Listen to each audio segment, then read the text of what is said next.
ಪದವಿ ಮತ್ತು medical college ಅತಿ ಶೀಘ್ರದಲ್ಲಿ ಆರಂಭಿಸುವಂತೆ ಒತ್ತಾಯಿಸಿ ಮನವಿ. ವಿಜಯನಗರ ಎಸ್ಎಫ್ಐ ಜಿಲ್ಲಾ ಪ್ರಧಾನ ಕಾರ್ಯದರ್ಶಿಯಾದ ಶಿವರೆಡ್ಡಿ ಮಾತನಾಡಿ, ವಿಜಯನಗರ ಜಿಲ್ಲೆಯಾಗಿ 6 ವರ್ಷ ಕಳೆಯುತ್ತಿದೆ. ಆದರೆ ಹೊಸಪೇಟೆಯು ಜಿಲ್ಲೆ ಮತ್ತು ಶೈಕ್ಷಣಿಕ ಕೇಂದ್ರವೂ ಆಗಿದೆ. ಜಿಲ್ಲೆಯಲ್ಲಿ ಪ್ರಸ್ತುತ ಕೇವಲ 15 ಪದವಿ ಕಾಲೇಜುಗಳಲ್ಲಿ 10ಕ್ಕೂ ಹೆಚ್ಚು ಕೋರ್ಸ್ಗಳನ್ನು ತೆರೆಯಲಾಗಿದೆ.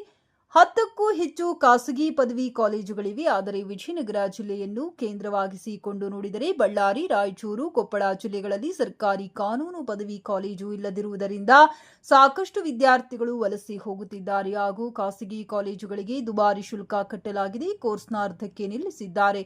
ಕಾನೂನು ಕಾಲೇಜು ತೆರೆಯಲು ಎಸ್ಎಫ್ಐ ಸಂಘಟನೆಯು ಮಾನ್ಯ ಮುಖ್ಯಮಂತ್ರಿಗಳಿಗೆ 3 ಬಾರಿ, ಶಾಸಕರು ಅವರಿಗೆ ಹಾಗೂ ಜಿಲ್ಲಾಧಿಕಾರಿಗಳಿಗೆ ಹಲವಾರು ಬಾರಿ ಪ್ರತಿಭಟನೆ ಮೂಲಕ ಮನವಿ ಪತ್ರವನ್ನು ಸಲ್ಲಿಸಲಾಗಿದೆ. ಅದರ ಪ್ರತಿಫಲವಾಗಿ ಕಳೆದ ವರ್ಷದಲ್ಲಿ ಪತ್ರಿಕೆ ಮೂಲಕವಾಗಿ ಮಾನ್ಯ ಶಾಸಕರು 2025-26ನೇ ಶೈಕ್ಷಣಿಕ ಸಾಲಿನ ಆರಂಭದಲ್ಲಿ ಕಾನೂನು ಪದವಿ ಕಾಲೇಜಿನ ದಾಖಲಾತಿಗಳನ್ನು ಪ್ರಾರಂಭ ಮಾಡುತ್ತೇವೆ ಎಂದು ಭರವಸೆ ನೀಡಿದರು. ಆದರೆ ಇದುವರೆಗೂ ಪ್ರಾರಂಭ ಮಾಡದೇ ಇರುವುದು ಅತ್ಯಂತ ಬೇಸರದ ಸಂಗತಿಯಾಗಿದೆ ಎಂದು ಹೇಳಿದರು.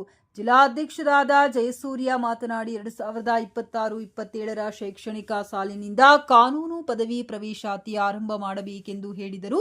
ಜಿಲ್ಲಾ ಸಹಾಯಕ ಕಾರ್ಯದರ್ಶಕ ಕೆಎ ಪವನ್ ಕುಮಾರ್ ಮಾತನಾಡಿ, ಕಾಲೇಜು ಆರಂಭ ಮಾಡುವುದರ ಜೊತೆಗೆ ಅಗತ್ಯವಾದ ಕೊಠಡಿಗಳು ಹಾಗೂ ಶಿಕ್ಷಕರ ನೇಮಕಾತಿಯ ಜೊತೆಗೆ ಮೀಡಿಯಾ ಕಾಲೇಜು ಹಾಗೂ ಸರ್ಕಾರಿ ಮಹಿಳಾ ಪದವಿ ಕಾಲೇಜು ಈ ಸಾಲಿನಲ್ಲಿ ಮೂಲ ಸೌಕರ್ಯದೊಂದಿಗೆ ಅತಿ ಶೀಘ್ರದಲ್ಲಿ ಆರಂಭಿಸಲು ಭಾರತ ವಿದ್ಯಾರ್ಥಿ ಫೆಡರೇಷನ್ ಒತ್ತಾಯ ಮಾಡುವ ಮೂಲಕ ತಮ್ಮಲ್ಲಿ ಮನವಿ ಸಲ್ಲಿಸುತ್ತದೆ. ಒಂದು ವೇಳೆ ತಾವು ಆರಂಭ ಮಾಡದೇ ಇದ್ದಲ್ಲಿ ಎಸ್ಎಫ್ಐ ಜಿಲ್ಲಾ ಸಮಿತಿ ಉಪವಾಸ ಸತ್ಯಾಗ್ರಹವನ್ನ ಕೈಗೊಳ್ಳಲಾಗಿದೆ ಎಂದು ಈ ಮೂಲಕ ಒತ್ತಾಯಿಸುತ್ತದೆ ಎಂದು ಹೇಳಿದರು. ಈ ಸಂದರ್ಭದಲ್ಲಿ ಎಸ್ಎಫ್ಐ ಜಿಲ್ಲಾ ಕಾರ್ಯದರ್ಶಿ ಶಿವರೆಡ್ಡಿ, ಜಿಲ್ಲಾಧ್ಯಕ್ಷರು ಜಯಸೂರ್ಯ, ಜಿಲ್ಲಾ ಸಹ ಕಾರ್ಯದರ್ಶಿ ಕೆಎ ಪವನ್ ಕುಮಾರ್, ಜಿಲ್ಲಾ ಮುಖಂಡರು ಲೋಕೇಶ್, ವಿದ್ಯಾರ್ಥಿಗಳಾದ ಶ್ರುತಿ, ನಾಗವೇಣಿ, ಹಾವೇರಿ, ಗಿರಿಜಾ, ಪ್ರಸಾದ್, ನವೀನ್, ಅನುಷಾ, ಆಶಾ, ಕೀರ್ತನಾ, ಗೀತಾ ಹಾಗೂ ನೂರಾರು ವಿದ್ಯಾರ್ಥಿಗಳು ಭಾಗವಹಿಸಿದ್ದರು.